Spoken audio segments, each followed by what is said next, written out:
അപ്പോൾ hello YouTube Rexy here.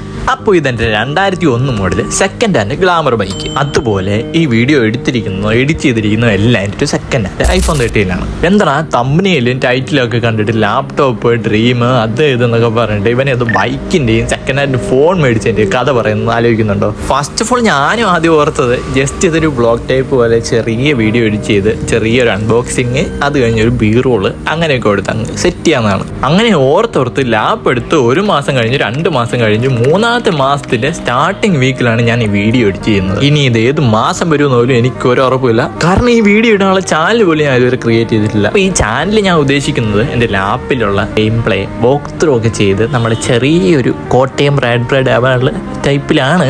സത്യം പറഞ്ഞാൽ നല്ല മടിയാണ്, ഇതൊക്കെ നടക്കുമല്ലോ എന്ന് പോലും എനിക്കറിയില്ല, വല്ലപ്പോഴാണ് സമയം കിട്ടുന്നത്.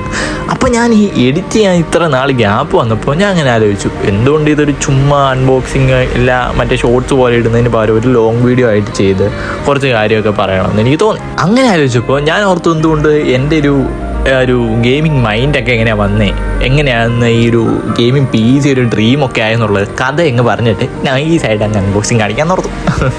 അപ്പോൾ ഈ സാധനം അത്ര വലിയ സാധനമൊന്നും അല്ല ഞാൻ മേടിച്ചിരിക്കുന്നത്. അങ്ങനെ 1.5 ലക്ഷത്തിൻ്റെയോ 5 ലക്ഷത്തിൻ്റെയോ ഒരു 1 lakh പോലും ഇല്ല, അതിന് താഴെയാണ് സാധനം ഞാൻ മേടിച്ചത്. വെരി കോമൺ ആയിട്ടുള്ള ലാപ്പാണ്. എന്നിട്ട് ഞാൻ ഈ വീഡിയോ ചെയ്യുന്നത് ഒന്നാമത് ഈ ചാനലിൽ ആദ്യം ഒരു വീഡിയോ ഇടണം, അതുകൊണ്ടാണ്. ഇല്ല ഞാൻ നേരെ വോക്ക് ത്രൂ ഇടുകയുള്ളൂ.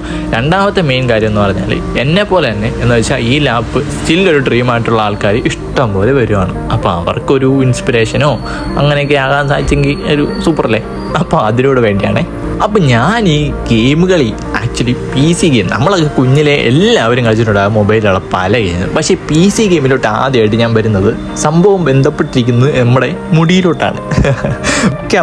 മിക്ക അപ്പന്മാരും പറയുന്നത്, മോനെ നീ പറ്റി അടിച്ചാൽ മോൻ്റെ മുഖം എൻ്റെ പൊന്നടാവേ മറ്റേ 1500 രൂപ ബൾബിൻ്റെ പ്രകാശമായിരിക്കും എന്നാണ് വീട്ടിൽ നിന്ന് പറയാറ്. അപ്പോൾ കുഞ്ഞിലെ എനിക്ക് ഈ മുടി വെട്ടുന്നത് സത്യം പറഞ്ഞാൽ ഒന്നാമത്തെ കാര്യം പേടിയായിരുന്നു. രണ്ടാമത്തെ കാര്യം എനിക്ക് ഇഷ്ടമില്ല പറ്റയൊക്കെ അടിച്ചിട്ട് പോകാൻ. ഈ കാലഘട്ടം ഞാൻ പറയുന്നത് ഞാനൊരു 4ാം ക്ലാസ് 3ാം ക്ലാസ് ആ റേഞ്ച് പഠിക്കുമ്പോഴത്തെ കാര്യമാണ്. ആണെങ്കിൽ അന്നത്തെ ഏറ്റവും വലിയ ട്രോമ മുടി വെട്ടാൻ പോക്കാണ്. കാരണം മുടി വളർന്നൊന്ന് ലുക്കൊക്കെ ആയിട്ടിരിക്കുമ്പോഴായിരിക്കും കൊണ്ടുപോയി വെട്ടാൻ പറഞ്ഞ് പൈസ നിന്ന് വിടുന്നത്. അതും ഈ പറ്റേന്ന് പറഞ്ഞാണല്ലോ നമ്മുടെ ഈ മുടി ഏറ്റവും ചെറുതാക്കി മറ്റേ ട്രിമ്മറിനെ അടിക്കൂലേ, വലിച്ചെടുക്കൂലേ, ട്രിമ്മറിനെ വലിക്കുന്ന സംഭവമാണ്. മനസ്സിലാത്തവർക്ക് വേണ്ടി പറഞ്ഞാൽ മിക്കവർക്കും മനസ്സിലാവും പറ്റിയെന്ന് പറഞ്ഞാൽ.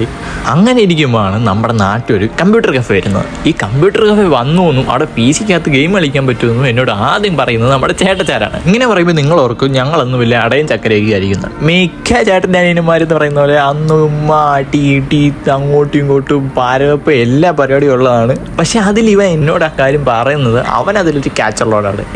അവനത് കാര്യമുണ്ട്. എങ്ങനെയാണോ മുടി വെട്ടാൻ ഞങ്ങൾ രണ്ടുപേരും ഒരുമിച്ചായിരിക്കും മിക്കവാറും പോകുന്നു. അങ്ങനെ പോകുമ്പോൾ മിക്കവാറും എൻ്റെ പൈസ എൻ്റെ അവൻ്റെ പൈസ അവൻ്റെ ആയിരിക്കും, ഇല്ലേ ഒരുമിച്ചായിരിക്കും. അപ്പം മിക്കവാറും സമയത്ത് ബാർബർ ഷോപ്പിൽ കൊടുക്കേണ്ട കറക്റ്റ് പൈസ ഒന്നും ആയിരിക്കുമല്ലോ നമ്മുടെ കയ്യിലുള്ളത്. അപ്പം ബാർബർ ഷോപ്പിൽ മുടി വെട്ടിയതിൻ്റെ പൈസ കൊടുത്തിട്ട് മിച്ചം കിട്ടുന്ന പൈസ ഉണ്ടല്ലോ, അപ്പോൾ അതിൽ പകുതി പേർ ഷെയർ അങ്ങോട്ടും ഇങ്ങോട്ടും ഇട്ട് ഞങ്ങൾ മൊട്ടായി മേടിക്കലോ അങ്ങനെയൊക്കെ ആയിരിക്കും മിക്കവാറും പതിവ്. അപ്പോൾ ഏകദേശം ഒരു ഐഡിയ ആയിട്ടില്ല എൻ്റെ ചേട്ടൻ്റെ പ്ലാൻ എന്തായിരുന്നു എന്ന് പറഞ്ഞിട്ട് അത് എൻ്റെ പൈസയൊക്കെ മേടിച്ചിട്ട് പുള്ളിക്ക് അപ്പോൾ അത്ര തരയുടെ കൂടുതൽ ഗെയിം കളിക്കില്ല. അവിടെ അന്ന് ഗെയിം കളിക്കാൻ എത്ര രൂപ 40 രൂപ 30 രൂപ എന്തോ ആണ് തോന്നുന്നു. അരമണിക്കൂർ 15 രൂപ എന്തോ ആയിരുന്നു, ഒരു മണിക്കൂർ 40-45 അങ്ങനെ എന്തോ ആയിരുന്നു തോന്നുന്നു റേറ്റ്. അപ്പോൾ എൻ്റെയും കൂടെ ഫണ്ട് എടുത്താൽ ഇവൻ ഒരുമിച്ച് എത്ര നേരം കൊണ്ട് ഗെയിം കളിക്കാം. കാരണം ഞാൻ കുഞ്ഞല്ലേ, എന്നെ എങ്കിലും 2 ഞെക്കിടാ ജയിച്ചു എന്ന് പറഞ്ഞു കഴിഞ്ഞാൽ നമ്മളത് വിശ്വസിക്കും. നമുക്കിതുണ്ടോ എന്ത് മാങ്ങ തേങ്ങയെന്ന് അറിയുന്നു. അങ്ങനെയാണ് ഗെയിം കളിക്കാൻ ആദ്യം കഫേ പോകുന്നത്. കഫേ പോയാണ് ആദ്യമായിട്ട് PC-യിൽ ഗെയിം കളിക്കുന്നത്. അന്ന് ഏതാണ്ട് എനിക്കൊന്ന് വൈസിറ്റി ഉണ്ട്, NFS ഉണ്ട്, അങ്ങനെ കുറച്ച് ഏതാണ്ട് ഗെയിംസ് അല്ലറ ഉണ്ട്, ഞാൻ കറക്റ്റ് ഓർക്കുന്നില്ല. അപ്പോൾ എൻ്റെ PC-യിലുള്ള ഗെയിമുകൾ തുടങ്ങുന്നത് അവിടെ വെച്ചിട്ടാണ്. അവിടുന്ന് കുറച്ച് നാളൊക്കെ ഇങ്ങനെ പോയി ചേട്ടനോട് ഇരുന്ന് കളിച്ച് അവസാനം സംഭവം ഏകദേശം എനിക്കൊരു അടി കിട്ടിക്കഴിഞ്ഞപ്പോൾ വീട്ടിൽ നിന്ന് നൈസായിട്ട് എക്സ്ട്രാ പൈസയൊക്കെ ചോദിച്ചിട്ട് ഞാൻ നൈസായിട്ട് വേറൊരു PC-ലോട്ടെന്ന് വെച്ചാൽ കമ്പ്യൂട്ടർ കഫേ കുറേ PC കാണുമല്ലോ, ഞങ്ങളല്ലെങ്കിൽ ഒരു PC-ലാണ് കളിച്ചോണ്ടിരുന്നത്. അപ്പോൾ പിന്നെ 2 PC-ലായിട്ട് ഞാനൊരു PC-ക്ക് ചേട്ടനൊരു PC എന്ന് പറഞ്ഞിട്ട് അങ്ങനെ ഒറ്റ കയറി കളിക്കാൻ തുടങ്ങി. അങ്ങനെ മിക്കപ്പോഴും ഞാൻ കളിക്കുന്നത് വൈസിറ്റി NFS തന്നെയായിരുന്നു. കാരണം കാറുള്ളപ്പോൾ കാർ ഓടിക്കല് വൈസിറ്റി എന്നൊക്കെ എന്ന് പറഞ്ഞാൽ എൻ്റെ മോനെ അന്ന് ആദ്യമായിട്ട് കളിക്കുമ്പോഴുള്ള ഫീല് അയ്യോ ഇജാതി എന്ന് വെച്ചാൽ നമ്മുടെ മൈൻഡ് ബ്ലോ ആയിരിക്കും. നമ്മൾ അത്ര നാളും മറ്റേ കാർട്ടൂണൊക്കെ കണ്ട് നടന്നുകൊണ്ടിരുന്ന സമയത്ത് ഇങ്ങനൊരു സാധനം ഇങ്ങനെ നമുക്ക് ഇഷ്ടമുള്ള വണ്ടി കയറുന്നു ഓട്ടിക്കുന്നു, അതൊക്കെ ഒരു അന്നത്തെ കാലത്ത് കളിച്ചവർക്കറിയാം എൻ്റെ ഒരു ഫീല്. അപ്പം പിന്നെ അത് കഴിഞ്ഞ് അവിടെ കഫ പൊട്ടി കഴിയുമ്പോൾ ബേസിക്കലി അറിയാലോ, നമ്മൾ വീട്ടിൽ ചെന്ന് PC മേടിച്ചിറങ്ങുമെന്ന് അറിയും. ചപ്പാ തീർത്ത് അടി ചുപ്പാർച്ച നല്ല തെറി പറഞ്ഞുള്ളത്. കാരണം ഇത്രയും പൈസ എന്ന് വെച്ചാൽ അന്നത്തെ ഒരു PC മേടിക്കുക എന്നൊക്കെ പറഞ്ഞാൽ അതിനെക്കുറിച്ചൊരു ഐഡിയ ഇല്ല. കമ്പ്യൂട്ടർ എന്നൊക്കെ അന്ന് പറഞ്ഞാൽ ആകെ മറ്റേ ചീത്തയാകുക അങ്ങനത്തെ വിഷയമാണ് വീട്ടിൽ മേടിക്കാമെന്നത് വകുപ്പില്ല, അത് വേറെ കാര്യം. അപ്പോൾ അന്ന് തുടങ്ങിയാണ് PC ഗെയിംസിലോട്ടുള്ളൊരു അട്രാക്ഷൻ, ആർത്തി, പാഷൻ. പിന്നെ അങ്ങോട്ട് കൂത്തിയിരുന്ന് ഗെയിം പ്ലേ കാണാൻ തുടങ്ങി, മൊബൈൽ ഗെയിമിലോട്ട് പോയി. അതൊക്കെ നമുക്ക് പിന്നെ ഇൻ്റർവ്യൂ ഒക്കെ എടുക്കുമ്പോൾ പറയാം, ഏത് റീച്ചൊക്കെ ആയിക്കഴിഞ്ഞാൽ ജയിക്കുമ്പോൾ.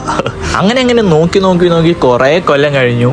അവസാനം ആ ഒരു സ്ഥലവും ഡേറ്റും തീയതിയും സംഭവമൊക്കെ ഒരുമിച്ച് വന്നു, സെറ്റായി. അങ്ങനെ ഒരു ലാപ്പ് എടുത്തു. അപ്പം ലൈഫിൽ നമ്മൾ ഒരിക്കലും മറക്കില്ല എന്ന് ഓർക്കുന്ന ചില മൊമെൻറ്റ്സ് ഒക്കെ ഇല്ലേ, അത് ഇപ്പോഴും വിശ്വസിക്കാൻ എനിക്ക് പറ്റാത്തൊരു മൊമെൻറ്റ്സ് ആണ് ഇത്. ഇതെൻ്റെ ഫ്രണ്ട് ഞാൻ, പുറകെ ഇരിക്കുന്നതാണ് ഞാൻ കേട്ടാ. ഞങ്ങൾ ലാപ്പ് എടുക്കാൻ പോകുമ്പോൾ എടുത്തൊരു ഷോട്ടാണ്.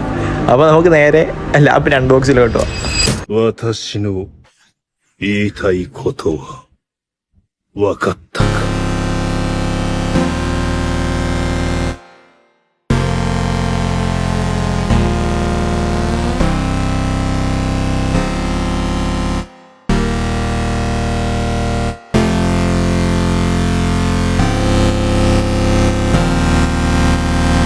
അപ്പോൾ അൺബോക്സിങ് ഒക്കെ കഴിഞ്ഞു.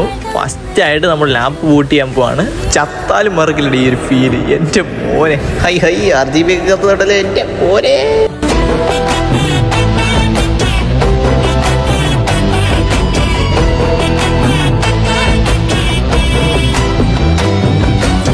അപ്പോൾ ലാപ്പിൻ്റെ അൺബോക്സിങ് വീഡിയോ ഒക്കെ അത്രേ ഉള്ളൂ. വോയിസ് ഓവറിൻ്റെ ബാക്ക്ഗ്രൗണ്ട് നല്ല ബോറായെന്ന് എനിക്കറിയാം, പക്ഷേ എൻ്റെ വേറെ ക്ലിപ്പൊന്നും ഇല്ലാത്തതുകൊണ്ടാണ് ഞാൻ അതിട്ടത്. അപ്പോൾ നമ്മുടെ ഫസ്റ്റ് ഗെയിമിൽ വോക്ക് ത്രൂ വരുന്നത് ഗോഡ് ഓഫ് വാറിൻ്റെയാണ്. ഉടനെ തന്നെ അപ്ലോഡ് ചെയ്യുന്നതായിരിക്കും. വീക്കിലെ 2-3 വീഡിയോസ് വെച്ച് ഞാൻ അപ്ലോഡ് ചെയ്യാൻ ശ്രമിക്കാം. അപ്പോൾ പോകുന്നതിന് മുമ്പ് എൻ്റെ ചെറിയ സെറ്റപ്പ് വീഡിയോ ഒന്നും കൂടെ കണ്ടിട്ട് നോക്കൂ. അപ്പോൾ ചാനൽ സബ് ചെയ്ത് ബെല്ലൈക്കണോട് പ്രസ് ചെയ്ത് വീഡിയോ ഷെയർ ചെയ്യാനും കൂടെ മറക്കല്ലേ. അപ്പോൾ this is Rexy signing off. See you in the next video guys.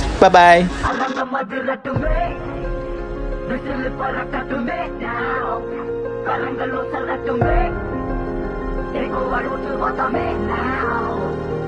Kulipa bahose, ya ni kumaya da monse, mama la